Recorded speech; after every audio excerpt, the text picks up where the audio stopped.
అందరికీ నమస్కారం. ఈరోజు బీరకాయ పచ్చిశనగపప్పు కర్రీ చేస్తున్నాను. చూడండి, ఇది చాలా బాగుంటుంది.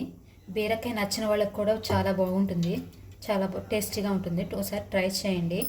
ఇందులో ఫస్ట్ నేను 2 స్పూన్స్ ఆయిల్ పోసుకున్నాను. ఆయిల్ హీట్ ఎక్కిన తర్వాత జీలకర్ర వేసుకుందాం. ఓన్లీ జీలకర్ర, ఇంకేం వేసుకోవద్దు. జీలకర్ర వేగిన తర్వాత ఉల్లిపాయ పచ్చిమిరపకాయలు,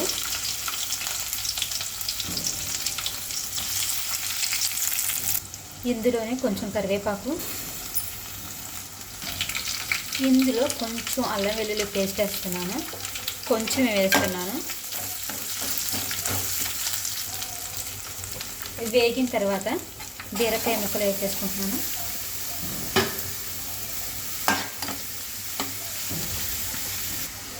ఇలా కలుపుకున్న తర్వాత మూత పెట్టుకుని మగ్గించుకుందాము ఒక 10 నిమిషాలు. చూసారు కదా, మగ్గుతుంది. ఇందులో మనము పసుపు వేసుకుందాము. 1/2 టీ స్పూన్ పసుపు. ఇందులో నేను కారానికి బదులు కారపొడి వాడుతున్నాను. మనము అన్నంలో చేసుకుంటాం కదా కారపొడి, దాన్ని యూజ్ చేస్తున్నాను. దీనివల్ల టేస్ట్ ఇంకా పెరుగుతుంది.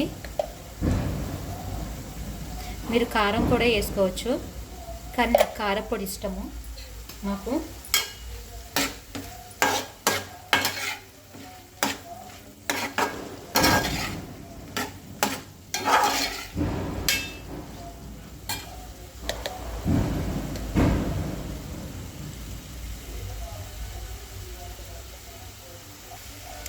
ఇందులో రుచికి సరిపడా సాల్ట్, ఈ ముక్కల్లో కొంచెం నీళ్లు పోసుకుంటున్నాను, ఎక్కువ పోసుకోవట్లేదు. ఈ కొంచెం నీళ్లు పోసుకుని ఈ ముక్కలను ఉడికించుకుంటున్నాను. మూత పెట్టి ఒక 10 నిమిషాలు ఉడికించుకుంటే చాలు.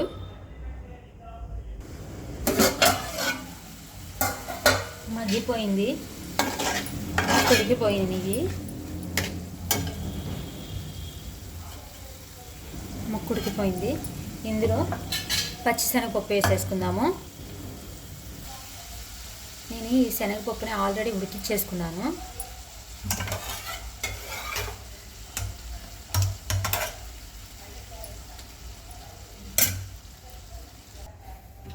చూసారు కదా, ఇలా కలుపుకొని ఒక 2 నిమిషాలు మూత పెడదాము.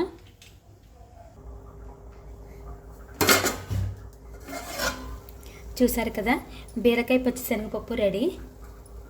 ఇది చాలా బాగుంటుంది. ఒకసారి మీరు కూడా ట్రై చేయండి. బీరకాయ తిన్న వాళ్ళు కూడా ఈ కర్రీ చాలా నచ్చింది. ఎందుకంటే కారపొడి వేసాము, పచ్చిశనగపప్పు వేసాము కాబట్టి చాలా బాగుంటుంది.